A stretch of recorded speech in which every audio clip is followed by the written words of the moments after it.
Good morning everyone, मैं आपका स्वागत करता हूं अपने ऑनलाइन टीचिंग चैनल मैफी कॉडेक्स पे, जहां पे हम लोग आज डिस्कस करने वाले हैं न्यू एजुकेशन रिफॉर्म जो गवर्नमेंट ने लाया है, न्यू एजुकेशन रिफॉर्म 2020। इस रिफॉर्म को डिस्कस करना इसलिए बहुत ज़्यादा ज़रूरी है कि गवर्नमेंट कह रही है कि ये इंडिया हिस्ट्री में, एजुकेशन की हिस्ट्री में आज तक का सबसे बड़ा रिफॉर्म है। तो हमें इस बात को समझना होगा कि रिफॉर्म का इम्पैक्ट हम लोगों पे क्या पड़ने वाला है और इसका क्या असर होने वाला है। फिर टीचर्स की बात करें, पेरेंट्स की बात हो, स्कूल स्टूडेंट्स की बात हो या एस्पायरेंट्स की बात हो, हमें सब चीज़ों को समझना होगा। देखिए, अगर हम डाटा की बात करें तो इसका इम्पैक्ट पड़ने वाला है 1000 प्लस यूनिवर्सिटीज़। हमारे कंट्री में 1000 प्लस यूनिवर्सिटीज़ हैं, 45,000 से ज़्यादा डिग्री कॉलेजेस हैं, 15 लाख से ज़्यादा स्कूल्स हैं, गवर्नमेंट एंड प्राइवेट को मिला के बात की जाए 1 करोड़ 9 लाख से ज़्यादा टीचर्स हैं और 33 करोड़ से ज़्यादा स्टूडेंट्स हैं। इन सब पे हमारे इस न्यू एजुकेशन पॉलिसी 2020 का इम्पैक्ट होगा। तो आज हम लोग ये समझेंगे कि इसकी बैकग्राउंड क्या है। सबसे पहले हम इस बात को डिस्कस करेंगे कि इसकी बैकग्राउंड क्या है, कैसे कैसे रिफॉर्म्स आए, किस पॉलिसी से रिफॉर्म्स आए, ये रिफॉर्म्स इतने इंपॉर्टेंट क्यों हैं, इसमें ऐसा क्या नया है बाकी रिफॉर्म्स के कंपैरिजन में। फिर हम बात करेंगे कि रिफॉर्म स्कूल लेवल पे क्या लाया गया है, इसमें use and role of technology को बहुत ज़्यादा आगे बढ़ाने की बात की गई है। तो आज हम देखेंगे कि role and use of tech क्या है और फिर हम बात करेंगे कि ग्रेजुएशन लेवल के रिफॉर्म्स क्या आए हैं। अगर हम बैकग्राउंड की बात करें तो 1986 में राजीव गांधी जी जब प्राइम मिनिस्टर थे उस टाइम नेशनल एजुकेशन पॉलिसी बनाई गई थी और आफ्टर 6 इयर्स 1992 में नरसिम्हा राव जी के टाइम में उसे थोड़ा रिवाइज किया गया था। मतलब अगर हम 1986 के बात करें तो 2020 में आप देख रहे हैं कि 34 इयर्स के बाद इतने बड़े रिफॉर्म्स लाए गए हैं। जैसे कि बात करें, जब कमेटी बनाई गई थी ऐसा नहीं था कि गवर्नमेंट के मन में सडनली ये बात आई कि रिफॉर्म लाया जाए। गवर्नमेंट ने अपने मैनिफेस्टो में, जो प्रेजेंट एनडीए गवर्नमेंट है, इन्होंने अपने मैनिफेस्टो में 2014 में ये बात कहा था कि हम एजुकेशन सिस्टम में न्यू रिफॉर्म्स लाने वाले हैं। उस रिफॉर्म की एक कमेटी बनाई गई थी जिसके चेयरमैन थे उस वक्त टी.एस.आर. सुब्रमण्यन जो कैबिनेट सेक्रेटरी थे। 5 मेंबर्स की कमेटी बनाई गई थी 31 अक्टूबर 2015 को, जहां उन्होंने कुछ सुझाव दिए थे, कुछ रिकमेंडेशंस किए थे। उस रिकमेंडेशंस को सबमिट किया गया 27 मई 2016 में। उसके बाद गवर्नमेंट ने एक न्यू पैनल बनाई जिसके चेयरमैन थे इसरो के फॉर्मर चीफ के कस्तूरी रंगन और उन्होंने न्यू पॉलिसी बनाई।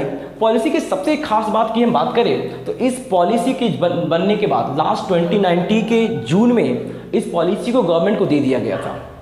तो गवर्नमेंट ने, मैं बात किया, मैंने आपको बैकग्राउंड बताया, अब मैं बात कर रहा हूँ कि why it is so important because government ने इस पॉलिसी को आउटसोर्सिंग के लिए रखा था, जिसमें वो बात कर रहे थे। उन्होंने कहा कि हम यूं ही पॉलिसी का फॉर्मुलेशन नहीं करेंगे बल्कि हम चाहते हैं कि लोगों का पार्टिसिपेशन हो और इस वजह से कॉमन पीपुल का भी इसमें सजेशन लिया गया था। जो ब्यूरोक्रेट्स हैं या जो एजुकेशनलिस्ट हैं या फिर टेक्नोलॉजिस्ट हैं, उनकी रिफॉर्म्स पे बात की गई थी और उनके सजेशन को कंसीडर किया गया था। उसके बाद अगर हम बात करें, हम जानते हैं कि हमारे डेमोक्रेसी की सबसे मेन मकसद ये होता है पॉपुलर पार्टिसिपेशन की बात करते हैं। तो इस एजुकेशन रिफॉर्म में पॉपुलर पार्टिसिपेशन या पीपल्स पार्टिसिपेशन बहुत ज़्यादा रहा। तो इसलिए हम कहें कि हमारे डेमोक्रेसी के लिए भी बहुत बड़ी बात थी कि लोगों को कंसल्ट किया गया। इस इतनी बड़ी रिफॉर्म से कॉमन पीपल को जोड़ा गया बिकॉज कहीं ना कहीं इसका इम्पैक्ट कॉमन पीपल पे ही पड़ेगा, चाहे वो एज अ पेरेंट्स हो, एज ए टीचर हो, एज अ स्टूडेंट हो। अब देखिएगा, आउटसोर्सिंग से फ़ायदा क्या होता है कि उसके प्रॉस एंड कॉन्स गवर्नमेंट को बहुत अच्छी तरह पता चलती है। ठीक है, इसमें पंचायत लेवल पर जितने भी लोग थे, 2.5 लाख, करीब 2.5 लाख के अप्रॉक्स पंचायत लोगों पे कंसल्ट किया गया, 660 डिस्ट्रिक्ट पे लोगों से कंसल्ट किया गया और फिर जाकर इसे एजुकेशन फॉर्मुलेशन में काम किया गया है। अब हम देखेंगे कि एक एक करके कि स्कूल लेवल पे रिफॉर्म्स क्या होते हैं। जैसे हम बात कर रहे थे स्कूल लेवल रिफॉर्म्स के ऊपर, तो यहाँ पे हम देखेंगे सबसे पहली बात यह है कि universalization of early childhood care education कहता यह है कि अगर हम अर्ली चाइल्डहुड केयर की बात करें, जैसे कि क्लासेस 1 से 3 तक की बात करें, जो 6 to 9 ईयर्स ऑफ एज के बच्चे होंगे उन पे फोकस किया जाएगा। उनकी क्यूरिकुलम एनसीईआरटी तय करेगी कि बच्चों को क्या पढ़ाना है और एक बेसिक एक यूनिवर्सल टीचिंग की बात हो। जो प्री स्कूल के बच्चे हैं या प्ले स्कूल के बच्चे हैं उन्हें एक बेसिक टीचिंग दी जाए, और उनकी टीचिंग का जो मेथड होगा उसकी बात करेंगे वो foundational basic literary and numeracy, मतलब एक बेसिक नॉलेज उन्हें हो पढ़ने लिखने का, और एक बेसिक नंबर्स का नॉलेज जिसकी बात करते हैं वो उनके पास होना चाहिए। अब तक हम जानते थे कि हमारे पास जो टीचिंग का पैटर्न था वो क्या था, वो 10+2 था। इसमें क्या होता था कि हम लोग 10 क्लास तक एक बेसिक स्टडी करते थे, ठीक है, सारे सब्जेक्ट्स एक साथ करते थे, और हम एक +2 में जाने के बाद जब 11-12 में हम जाते थे तो वहाँ से क्या होता था, हमें स्ट्रीम सेलेक्ट करने की ऑप्शंस होती थी।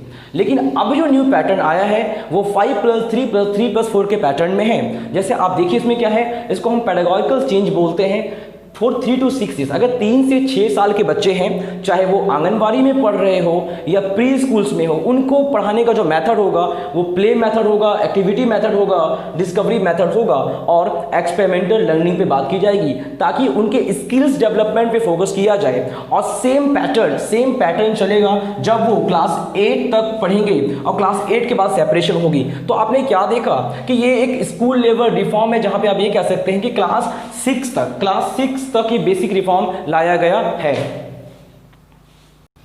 स्कूल लेवल रिफॉर्म्स की बात करें तो हम लोग देखे थे कि क्लास 1 से 6 तक के बच्चों को प्ले मेथड से चीज़ों को सिखाने की कोशिश की गई थी।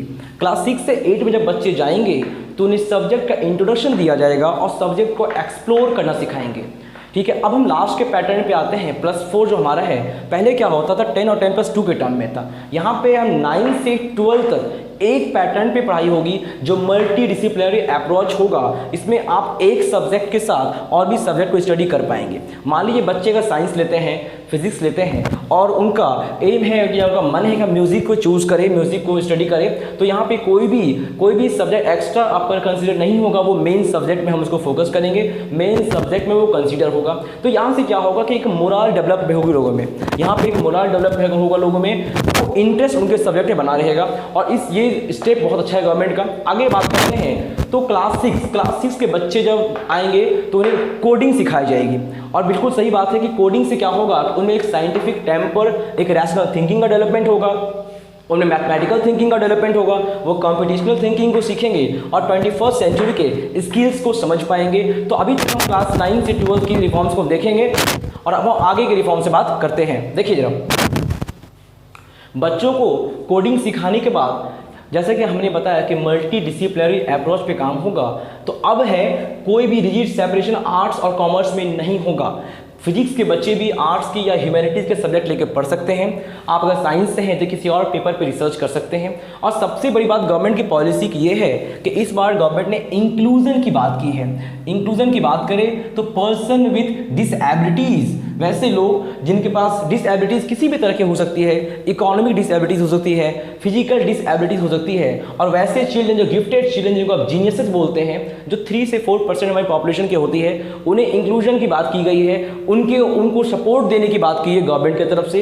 उसका जेंडर इंक्लूजन की बात करें तो गर्ल्स चाइल्ड पे स्पेशली फोकस किया गया है, जिसमें कस्तूरबा गांधी बालिका विद्यालय जो अब तक क्लास कहीं 8 और कहीं 10 तक चलता था, अब उसे अपग्रेड करके ग्रेड 12 तक क्लास लेने की बात की गई है। अब हम बात करते हैं, चूंकि सिलेबस इतना टफ हो जाता है, क्यूरिकुलम इतना टफ हो जाता है कि बच्चे सिलेबस के स्टडी में ही लगे रहते हैं, उनका रैशनल थिंकिंग नहीं हो पाता, उनको वो लाइफ स्किल्स नहीं सीख पाते हैं, उनका साइंटिफिक टेम्पर डेवलपमेंट नहीं हो पाता, वो प्रॉब्लम सॉल्विंग नहीं सीख पाते, और उनमें क्रिटिकल थिंकिंग नहीं आती। तो गवर्नमेंट ने देखा कि क्यों ना क्यूरिकुलम को थोड़ा चेंज किया जाए, और इसलिए अब वो क्यूरिकुलम में एक चेंज लाने वाली है। जो कंटेंट होगा वो सिर्फ एसेंशियल कंटेंट बच्चों के लिए होगा, वो एसेंशियल कंटेंट को ही उन्हें पढ़ाया जाएगा, उसके बाद आगे की चीजों को बहुत रैशनली डिजाइन किया जाएगा।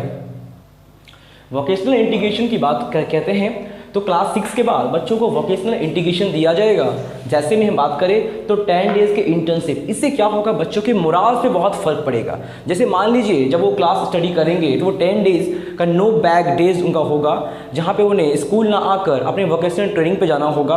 मान लीजिए वो कन्फेक्शनर शॉप पे जाएंगे, इलेक्ट्रीशियन के साथ वर्क करेंगे, तो यहाँ से 2 चीज़ें होगी, एक तो वो स्किल सीखेंगे और दूसरा ये होगा कि उनके माइंड में वो जो मोरली क्या होता है कि दूसरे काम को लो डाउन समझते हैं या नैरो समझते हैं, उनमें डेवलपमेंट होगा। मतलब अगर बात करें तो सोसाइटी में इंक्लूजन और बच्चे का मोरल डेवलपमेंट में ये स्टेप गवर्नमेंट का बहुत अच्छा है।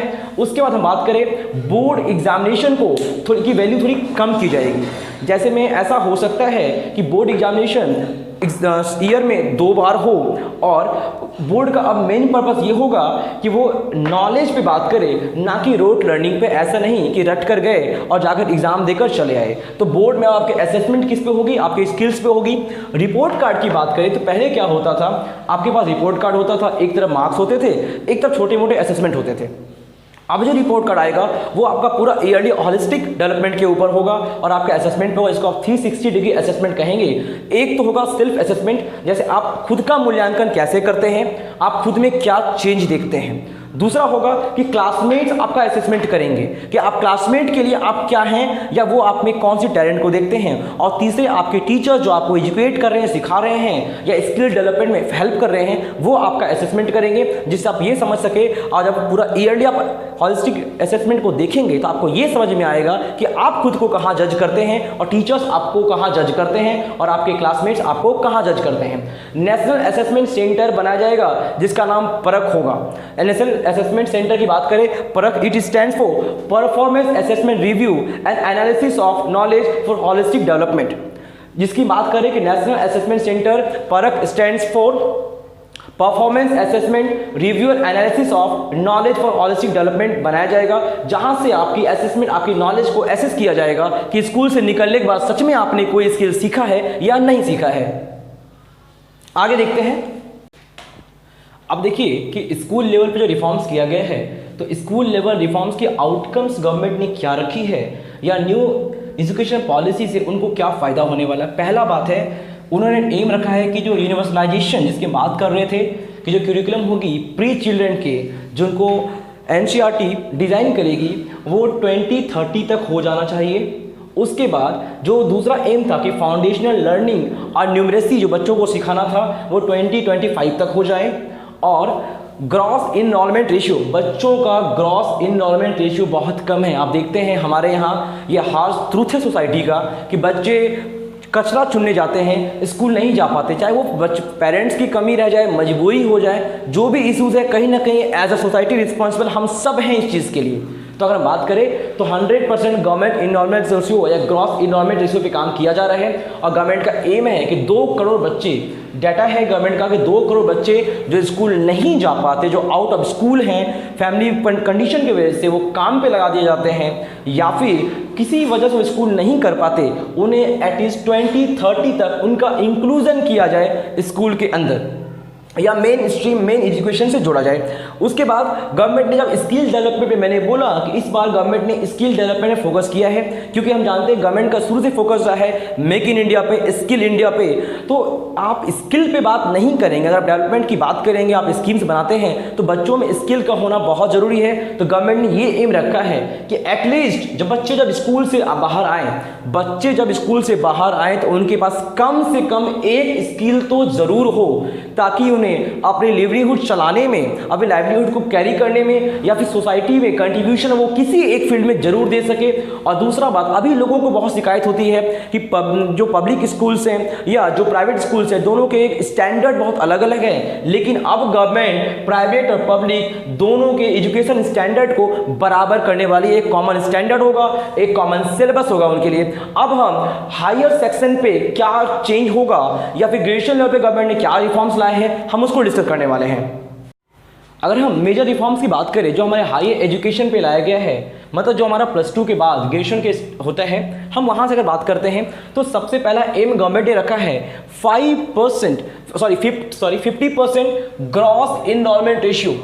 क्योंकि होता क्या है कि हमारे यहाँ बच्चे हायर एजुकेशन में जाना नहीं चाहते या स्टडी नहीं करते हैं, तो गवर्नमेंट ने एम रखा है कि 50% ग्रॉस इनरोलमेंट रेशियो कम से कम हो, वो 2035 तक अटेंड कर लिया जाए। उसके बाद holistic and multi disciplinary subject, multi disciplinary education की बात करें, मतलब कि एक सब्जेक्ट के साथ साथ आप अगर किसी चीज़ में आपको इंटरेस्ट है, स्पोर्ट्स है, म्यूजिक है, कोई भी आर्ट्स है, आर्ट एंड क्राफ्ट में करना है, तो आपको एज अ सब्जेक्ट कंसिडर किया जाएगा, ना कि एज एन ऑप्शन। दूसरा बात है मल्टीपल इंटर एग्जिट, ये स्टेप भी बहुत अच्छा है, इससे इंक्लूजन को बहुत सपोर्ट मिलेगा। होता क्या था कि पहले लोग क्लासेस करते थे, मान लीजिए ग्रेजुएशन करने के लिए गए, 4 साल आप इंजीनियरिंग करते हैं तो आपको बीटेक की डिग्री मिलती है, आप बीएससी करते हैं, बीएससी 3 इयर्स की होती है। लेकिन कुछ बच्चे ऐसे हैं कि 2 साल करने के बाद अगर छोड़ देते हैं या किसी वजह से छोड़ देते हैं, 1 साल करने के बाद छूट जाता है, वो फिर से करना चाहते, तो उनका वो टाइम वेस्ट होता था। अब ऐसा नहीं होगा। क्रेडिट ट्रांसफर और एकेडमिक बैंक ऑफ क्रेडिट के थ्रू जो आपने मान लीजिए कि आप 2 साल क्लास कर लिए हैं और फिर आप 1 साल के ब्रेक लेते हैं बीच में और फिर से स्टडी करना चाहते हैं, तो आपकी जो स्टार्टिंग होगी वो वहीं से होगी। जैसे कि समझिए बात को कि मान लीजिए पहले 3 साल का आप ग्रेजुएशन करते थे तो आपको 3 साल के बाद ग्रेजुएशन मिलता था। अब अगर आप 1 साल में छोड़ देंगे तो आपको सर्टिफिकेट मिल जाएगा, अगर आप 2 साल में छोड़ेंगे तो आपको डिप्लोमा मिलेगा, और अगर आप नॉर्मल ग्रेजुएशन करना है तो 3 इयर्स की होगी। लेकिन वैसे लोग जो रिसर्च पेपर में जाना चाहते हैं, रिसर्च करना चाहते हैं, उनके लिए ग्रेजुएशन 4 इयर्स का होगा और उसके बाद 1 साल की पीजी होगी और फिर डायरेक्ट वो पीएचडी कंटिन्यू कर सकते हैं। मतलब एमफिल को यहां से डिसकंटिन्यू कर दिया गया है। उसके बाद हम बात करें तो ग्रेडेड ऑटोनॉमी, जैसा कि हम लोग जानते हैं कि यूनिवर्सिटीज़ हमारे यहाँ बहुत ज़्यादा 1400 ज़्यादा यूनिवर्सिटीज़ हैं, या वहाँ पे क्या होता है कि अब यूनिवर्सिटीज़ को ग्रेड A+, A और B दिया जाता है, और कुछ ऐसे यूनिवर्सिटीज़ हैं जिनमें कॉलेजेस 800-900 कॉलेज हैं। इससे क्या होता है कि यूनिवर्सिटी ऐसा एग्ज़ाम हॉल, एग्ज़ाम सेंटर बनकर रह जाता है। उस पर क्या किया कि अब ग्रेडेड ऑटोनॉमी होगी, आपकी जैसी ग्रेड होगी आपकी वैसी ऑटोनॉमी आपको दी जाएगी, चाहे वो एकेडमिक हो, एडमिनिस्ट्रेटिव हो और फिनेंशियल ऑटोनॉमी की बात हो। अब कहते हैं अभी क्या होता है कि यूजीसी है, एआईसीटीई है, अब उसकी जगह पे एक सिंगल रेगुलेटर होगा, जिससे कि चाहे डीम्ड यूनिवर्सिटी हो, स्टेट यूनिवर्सिटी हो या सेंट्रल यूनिवर्सिटी हो, सबको एक कॉमन नॉर्म दिया जाएगा, ठीक है, जिससे उनके सिलेबस को एक रेगुलेटर होंगे, सारे सिलेबस को वो रेगुलेट करेंगे। मतलब आप बिहार में स्टडी कर रहे हैं, आप महाराष्ट्र में कर रहे हैं, आप किसी डीम्ड यूनिवर्सिटी में एलपीयू टाइप में कर रहे हैं, तो क्या होगा यहाँ से कि सबका एक कॉमन नॉर्म होगा, सबका एक कॉमन सिलेबस होगा। ऐसा नहीं कि आप किसी यूनिवर्सिटी में तो वहाँ का सिलेबस कुछ और है, बाकी यूनिवर्सिटी सिलेबस कुछ और है। अगला हम बात करें, अब देखिए रिफॉर्म्स के हम आगे चलते हैं, जिसमें टेक का बहुत बड़ा यूज किया गया है, टेक्नोलॉजी को बहुत ज़्यादा इंप्रूवमेंट दिया गया है। तो अब हम बात करते हैं, अगर हम हायर एजुकेशन पे और रिफॉर्म्स की बात करें तो गवर्नमेंट ने फी फिक्सेशन को आगे बढ़ाने का सोचा है। वो एक फी फिक्सेशन पे कमांड रखेगी कि कोई भी यूनिवर्सिटी अपने हिसाब से फी नहीं बढ़ा घटा सके। दूसरी बात, सबसे बड़ी बात जो मुझे पर्सनली बहुत पसंद आई है कि अब जीडीपी का 6%, हमेशा हम लोग कंप्लेन करते हैं कि जीडीपी का बहुत कम वैल्यू खर्च किया जाता है हमारे एजुकेशन पे, जो बहुत ज़्यादा इंपॉर्टेंट है। तो यहाँ पे आप क्या देखेंगे कि हमारे जीडीपी का 6% अब खर्च करने की बात की जा रही है, जो अब तक कितना था 4.43%। तो ये 6% स्टेट और सेंट्रल लेवल दोनों को मिलाकर बात की जा रही है। अब मैंने बताया कि role of tech with equity, ये बहुत इंपॉर्टेंट बात है। यहाँ पे क्या किया गया है कि टेक्नोलॉजी के रोल को बहुत बढ़ाया गया, लेकिन इक्विटी क्या होगा कि सारे बच्चों को टेक्नोलॉजिकल ट्रांसफॉर्मेशन तो दी जाएगी, लेकिन कोशिश ये भी किया जाएगा कि एक भी बच्चे छूटे नहीं। अगर हमारे कोई साथी हैं जो किसी रूप से पीछे हैं, टेक्नोलॉजी को नहीं समझते हैं, उन्हें साथ लेने की बात की गई है। उसी का मेंशन किया गया है कि role of tech with equity, जिसमें क्या होगी आपकी एजुकेशन प्लानिंग की बात होगी, जो हमने देखा अभी। टीचर्स को भी इक्वेट किया जाएगा इस एडवांस टेक्नोलॉजी से, एडवांस नॉलेज से। लोगों को लर्निंग सिखाया जाएगा, कैसे उन्हें असेसमेंट करना है उन पर बात होगी। उसके बाद एडमिनिस्ट्रेशन एंड मैनेजमेंट, जो यूनिवर्सिटीज के एडमिनिस्ट्रेशन एंड मैनेजमेंट होगी वो कंप्लीट टेक बेस्ड होगी, और कोशिश ये किया जाएगा कि ह्यूमन इंटरफेरेंस बहुत कम से कम हो। इससे क्या होगा कि ट्रांसपेरेंसी बनी रहेगी। चलिए, हमने स्कीम्स की बहुत सारी चीज़ों को देखा, और गवर्नमेंट इसे फॉर्मुलेट करने से पहले टेक्नोलॉजिस्ट से बात की, एजुकेशनिस्ट से बात की, अच्छे एक्सपर्ट्स से के राय लिए गए थे, और तब रिफॉर्म बनाया गया था। वैसे तो रिफॉर्म देखने में बहुत अच्छी लगती है, और हम एक्सपेक्ट भी करते हैं कि गवर्नमेंट का ये रिफॉर्म बिल्कुल अच्छे से ग्राउंड लेवल पे काम करे। लेकिन आपको एक बात यहाँ समझनी होगी कि जो गवर्नमेंट रिफॉर्म बनाती है वो दिखने में तो बहुत अच्छा लगता है, लेकिन वो ग्राउंड लेवल पे काम बहुत कम हो पाता है। जैसे मैं कुछ की फैक्ट्स की बात करना चाहूँगा। बात जैसे आपका ये होता है कि मान लीजिए, एक बात ये होती है कि जैसे आप इतना टेक्नोलॉजी रिफॉर्म लाना चाहते हैं और आपने मल्टी सब्जेक्ट की बात की, मल्टी डायमेंशनल अप्रोच की बात की है, तो स्कूल्स में टीचर्स को रिक्रूट करना पड़ेगा जो स्किल सिखा पाए। आपको कंप्यूटर टेक्नोलॉजी पे ध्यान देना होगा, उन्हें वाईफाई प्रोवाइड करवाना होगा जो रिमोट एरियाज में है। उसके बाद हम बात करें तो उनके डेवलपमेंट के लिए आप जैसे बताया कि म्यूजिक की बात करें, अगर कोई बच्चा चाहता है वोकेशनल कोर्स में म्यूजिक को ले, ठीक है, तो म्यूजिक के लिए उन्हें म्यूजिक के टीचर प्रोवाइड करने होंगे। और रोल ऑफ टेक को आगे बढ़ाने से के लिए आपको टीचर्स को भी, जो प्लेटफॉर्म आपने ट्रांसफॉर्मेशन किया है, सडनली जो ट्रांसफॉर्मेशन आपने किया है, इस पर आपको टीचर्स को भी इक्वेट करना होगा। और हम ये एक्सपेक्ट कर सकते हैं, हम ये एक्सपेक्ट करते हैं गवर्नमेंट इस पर अच्छे से फोकस करेगी। हम लोग मिलकर सोसाइटी को एक बेटर सोसाइटी बनाने में काम करेंगे। Thank you. और अगर आपको ये वीडियो पसंद आए, आप इसे लाइक कीजिए, शेयर कीजिए, सब्सक्राइब कीजिए। आपको इसका पूरा डिस्क्रिप्शन, फुल डिस्क्रिप्शन आपको मिल जाएगा, PDF आपको मिल जाएगा डिस्क्रिप्शन बॉक्स में। Thank you all.